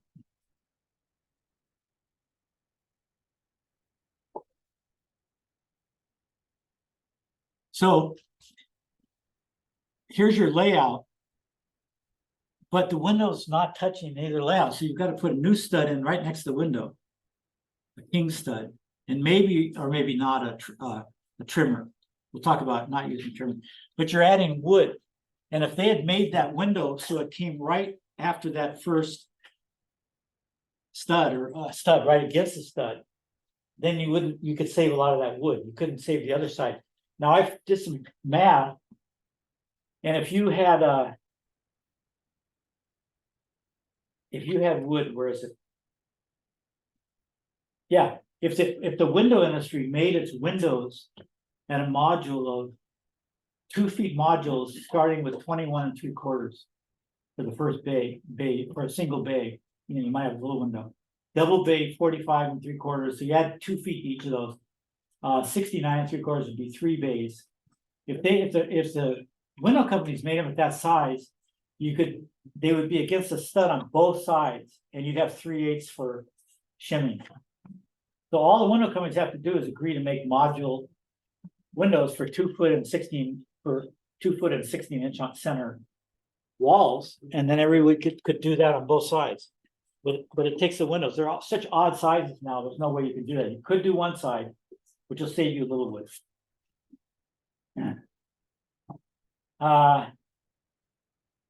So you're on page 147. Stack plumbing, that just means put the bathrooms above each other. That's always smart. Or back to back, so you get all the plumbing. You can utilize plumbing common features.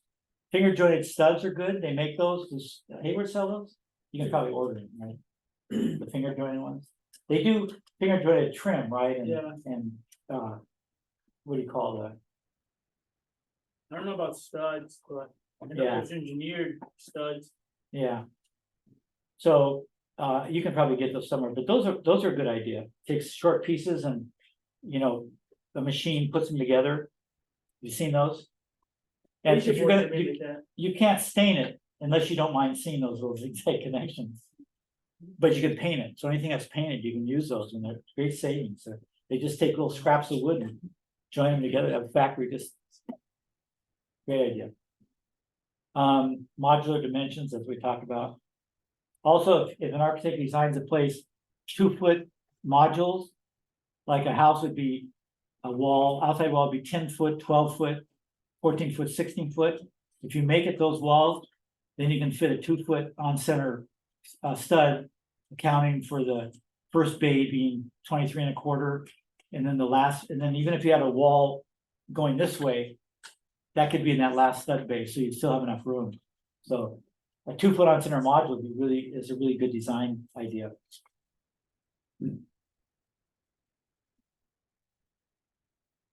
Take advantage. Okay.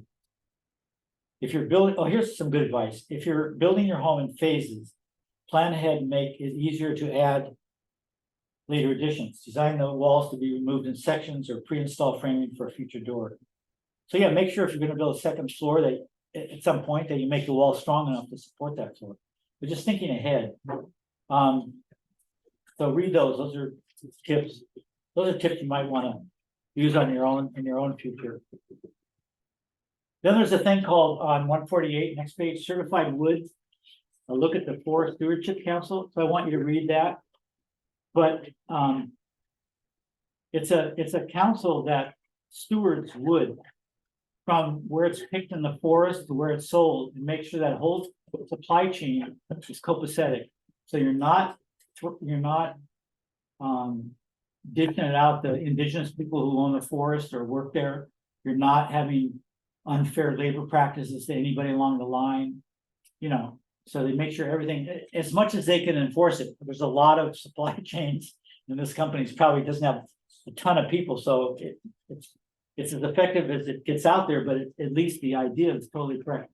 And these are its principles, because you just can't take materials now from places where the people have been treated badly.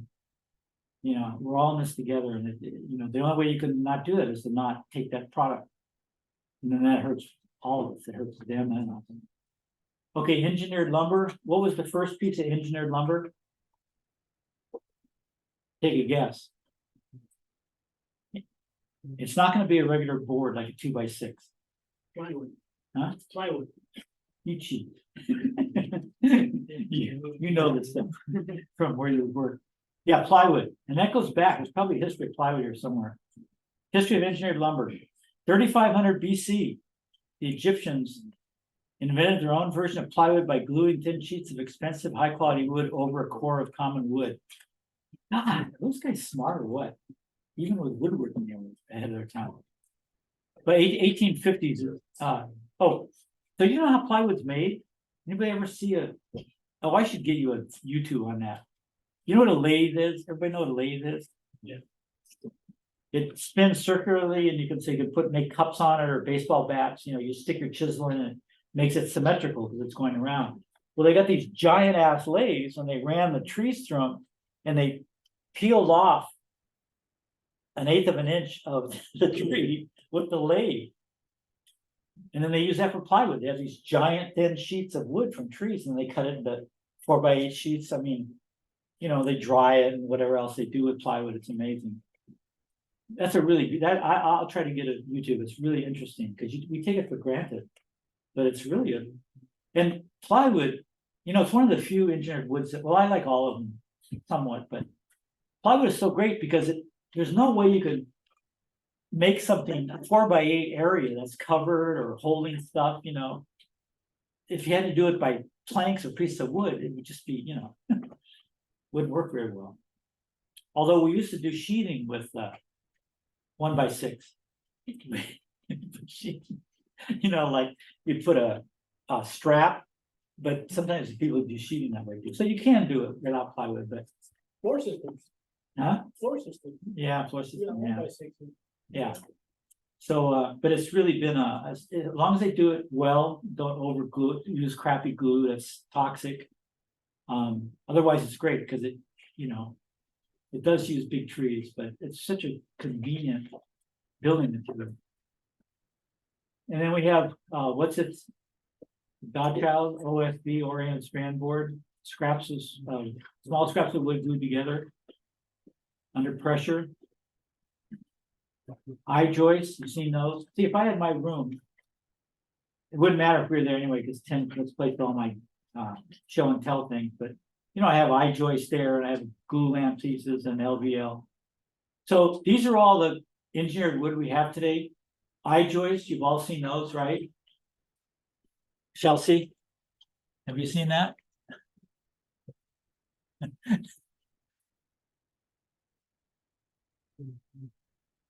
So this is like an I-joist. And this is like a 2x. This is usually laminated like a glue, like not a glue lamp, but LVL. And then this is OSB. And this takes the place of a 2x something, 12, whatever. And these things are really great. They're kind of a bitch to frame with. And I had a book showing how you can frame a roof with them. You can imagine with rafters and stuff. It takes some skill, but it's not impossible, you know. And they're really good products because they have the strength of solid wood. And OSB is just chips of wood. So you're really recycling there. And this is just small pieces laminated. So you're really using the crap of wood and getting a substantial. They're engineered so they're straight as heck. You know, you don't have to worry about them bowed. So they're really good. And you know, the people use them in different regions more than others. Could you tell at Hayward whether they were used more than solid lumber or you couldn't get a sense? They're always used for floor system. They're always used for floor Yeah. system? Yeah. You see them all the time. Oh, okay, good. You see them once in a while for roofs, but. Yeah, it's harder. But you Flat can- roof. Flat Yeah. roof. Oh, yeah, Do yeah. it on Okay. flat roofs. Well, I have this book, I'll bring it, I couldn't find it, it must be in schools, but it shows how to frame the whole house with it. All these weird things with, you know, with those I pieces, it's pretty amazing. Glue lambs are just like 2x6s stacked together and then glued and pressured. And then LVL, all these would have gone through different names and they've had the what do you call it? The commercial name, you know, from the company. And sometimes those stick. LVL, I don't know where that came from, but it's good to remember veneer because veneer is like plywood, it's thin pieces. So this is only about 1.5 inches thick, so it's obviously not stacked up 2x material. It's little pieces, so this is LVL material. Those are the basic types of, an oriented strand lumber. Oh, what's the one, you guys tell me. The one that's, I've got a sample over there, it's just little pieces and they're made into beams. If there's no long pieces, it's all Little PSL. PSL. yeah, what's that sample? Paraline, not Paraline.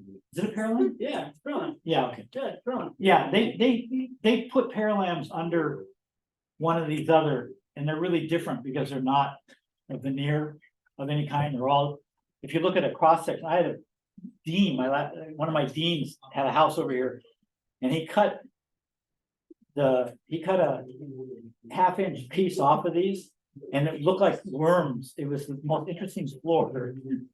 Oh, yeah, those really nice. Yeah. He was always trying stuff. Yeah. So there's a lot of arts that you can do with those.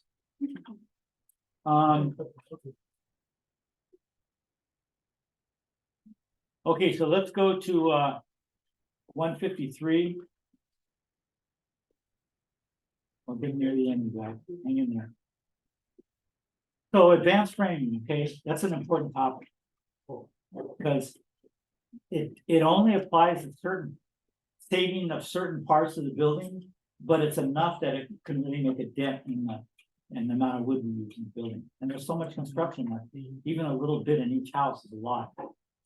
So they figured out that in a house like this that's got a gable roof, you all know what a gable roof is? A triangular roof. This is a truss that's probably a, it only shows half of it. But where that hits, or if you stick frame on site where your rafters hit, that's the bearing wall, right? Because it's bearing the weight of all those rafters and all the wood on the sheathing and the tiles. The side there isn't bearing any weight. Look at the side of the building. There's no roof weight on that. So look at the header they use. They just turn a 2x4 or 6, whatever that width is, and that's all. They don't put a header in. So that's a savings of a lot if you've got, the house set up that way. You see that? You see that no headers and non-bearing wall? Now the front walls underneath the rafter tails on this kind of roof, a hip roof wouldn't work because there's rafters coming down on all sides. So, but we have a lot of gable roofs and shed roofs that are like this. Then you have to have big headers, but if you look down at the bottom, you don't need a trimmer. Like when we took apart that wall outside, there's a trimmer above the window. And I mean, holding up the header, you don't need those with this because you can put a metal bracket and not use any trimmer. You don't need a trimmer down below the sill and the cripples down below because you can just back nail that through the king stud. So you save all that wood. That's quite a bit of wood. You're saving trimmers in every opening. It does take that metal bracket, and you could make a case that what you're saving in wood, you're spending in metal. And as metal becomes more expensive, that may shift in terms of the efficiency, but right now it's a good deal. Stacking is something I don't believe in. So in order to get rid of the second top plate, we have top plate, double top plate, right? Everybody knows that. And the reason is, if we have a second floor wall,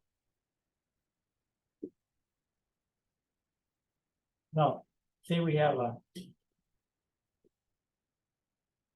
have a floor system, right? Yeah. This weight of this floor system is going down. It's not going on top of here.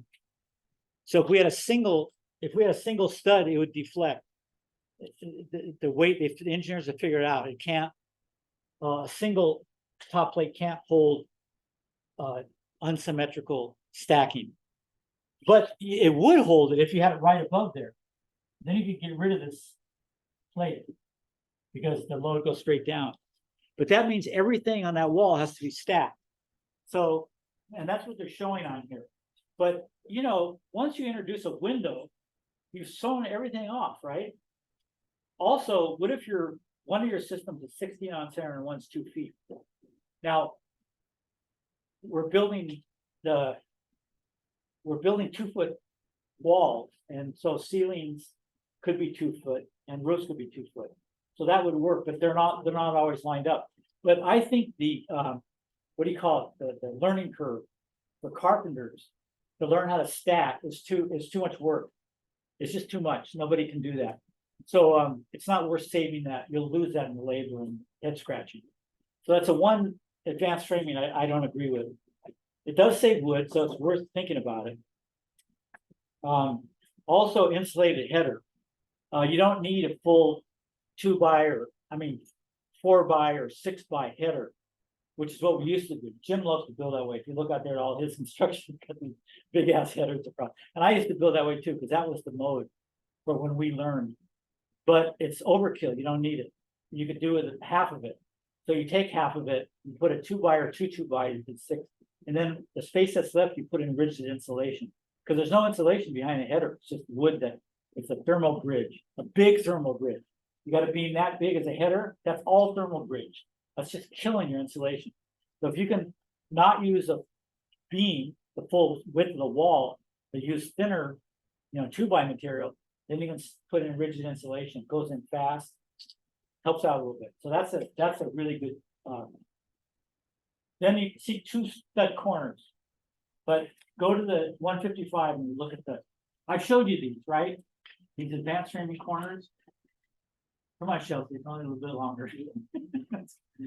155.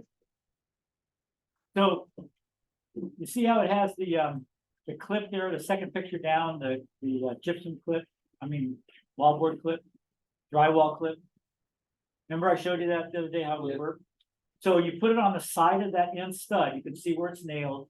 And then you can see that if you put sheetrock against that first wall to the right, then you put the second piece on the left wall and you can actually nail that second piece into that end stud and it will pin that first sheetrock piece in. Now, the other thing about single top plate is you look at the top, single top plate. What does you carpenters, what does a double top plate typically do in a corner? It interlocks. It interlocks, it locks the corner. It's a great idea. If you only use one, you've lost that. So you have to put a connector plate across. So now you're talking another expense and the use of metal. So at some point when metal gets much more expensive and rare than it is today, we may have to consider, I don't consider it because I don't like single plate anyway. So I'd rather use the wood we can grow. We don't do a good job with it, but it's renewable. So I would rather do that. Then go to the next page, 156, and it'll show you a channel. We also talked about that in class, but these are probably better pictures than I drew. It's where you have an interior wall and an exterior wall. You used to put boards across it like ladders, sometimes a whole piece, like on the bottom left. All that takes away your insulation, also makes your insulation a bridge and create a hole. So the best one is that middle picture. It shows the top and bottom clip. And you don't need anything. You just bring that wall up to the other one. Bingo. Okay, 157, next page. This is your module thing where you use 2 foot on center. We already talked about that. So you don't need to talk about that.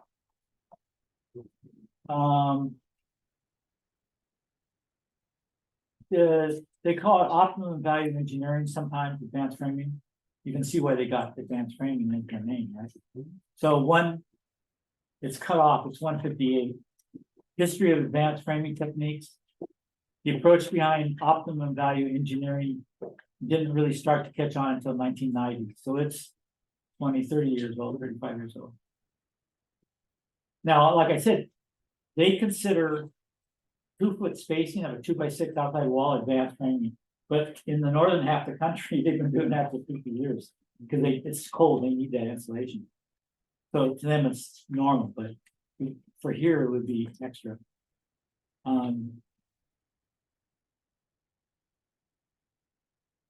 Yeah, substitute oriented strand board for your exterior sheathing. How many people have seen OSB on sheathing? Anybody here? Yeah, you don't see it very much. One of the reasons is you can't use it for your shear panel on the corners. It's not strong enough. So you'd have to, the shear panel can't even be regular plywood. It has to be structural 1 plywood, which has got an extra layer. on the corners. You could match the thickness of the OSB, that, you'd have to be careful that they were the same thickness, and then you could use OSB between those. I think most builders just order ply, but, you're not using struck one all the way across, so I don't know what the difference would be. They sell all those B struck one. Huh? They sell all those B struck one. Oh, they do? Yeah. Oh, well, there you go. They could do all OSB and use that for the corner. Oh, I didn't know that. Okay. A long time they've had it? Long enough, right? Long enough. Nobody really gets it though. It's all. Yeah. CDX, Yeah, I know. Builders are conservative. They get on a trap and they don't change. I've tried to get Jim to use advanced framing for 10 years. He likes to build those big solid. I used to do that too. I told you, we started out in the same town, the same era of framing. But heavy timber, we're not gonna do. Everyone goes, oh, Patrick, please. Because on our alternate building after the break, after the midterm, we're gonna have a whole session on weird things like timber frame and. But the last page, the inside of the back page, is the last thing you're gonna look at tonight. And I know Chelsea is so disappointed at that. I'm gonna have to, I don't know, bring her flowers or something from that. But, so this is actually from last week's lesson. And I want to show you, it has the insulation. Remember, I said that they're actually grading the quality of the insulation job you did, and they won't accept certain ones. So this, they quantified it into how much insulating quality the poor jobs have or don't have. So if you look at 4, which is a 2x4, usually when they say 4, it's a 3.5 wall, but the 4 is like 2x4. So 4-inch wall, if it's done well, it's R10, 2.5, that's the standard value. If it's done fair, 7, it's already dropped to 7. And look if it's done poorly, it's dropped to 3. Remember I said it was almost useless? Well, it's not quite, but 3, that's a third, just because you left a few strategic gaps. Then if you have a 2x6 wall, you would have 15 normally, drops to 4. That's a huge drop. I mean, that, there's no excusing that. You're gonna have a cold house. The heating bills are gonna be high, the owner's gonna hate you. Okay. It's enough, huh? So this weekend, oh my God, where are we gonna go? Yeah, some of you are working. Home Depot. Yes. 145 Home Depot Goleta. 135. 45. That's our usual class. Might be there next to them. It won't be a long, oh, I'll expect you then. It won't be a long, and we'll come over for drinks afterwards, okay? It won't be a long thing. There's a lot of interesting stuff in a lumber store. Of all the things we're talking about, we're gonna go aisle by aisle and look at that stuff, and then we may go look at that development that's got the rooftop solar for the pool, because it's right across, it's just a couple blocks from Home Depot, and then if we have any energy, we'll go look at UCSB solar. If we don't, we'll just go home from there. Okay? You know how to get to Home Depot? Yeah. Okay, Home Depot, yeah? I'll show you things you've never imagined. Like, for instance, you know they have bathrooms there? Who would guess, right? That's the last place you want to go to the bathroom unless you have to. Hey, I forgot to punch holes in your things. So if you're collecting them in a loosely, bring them next week and I'll have the puncher. Okay. I'm sure none of you care, so it's kind of a moot point, but. You think, Patrick? Oh, I meant to compare the 2x4, 2x6. We'll do it next week. It's right in your book. Have you ever seen those 2x4s that are connected with owls? Yes, last week we had a video. Oh, okay. Yeah, I Wait, wasn't here. 3 videos. It was quite interesting. Okay. Well, you know that guy, do you know who Rissinger is? Yeah. So, when he starts talking about it, it's out there. Yeah. So he was talking about it. Oh, I First, I had an Indian woman talking about it. she was probably hired by the company. And then he talked about it, and then I had another good video that showed how to do corners and weird. Yeah. Because it's kind of not Yeah, intuitive. but it makes sense, like. Well, it's all in the pricing. If the Yeah. pricing's decent, I think yeah, it it's is a great pretty idea. decent. Yeah, it's strong. It's strong enough. In fact, it's stronger than the usual, and Yeah, it allows all that and allows service, utilities through it. Yeah, it's Right. got a lot of good features. yeah, That stuff when it comes out, it's usually twice as much, but if people start using it, it comes down. And if it's Yeah. comparable, it's why not, right, right, I like double wall construction, but that's not necessary here. Even that stuff's probably not necessary here, but yeah, when it's really cold, yeah. that's got a place for sure. I like it. Sure, yeah, I mean, when it's cold, I feel like then I would go to stone.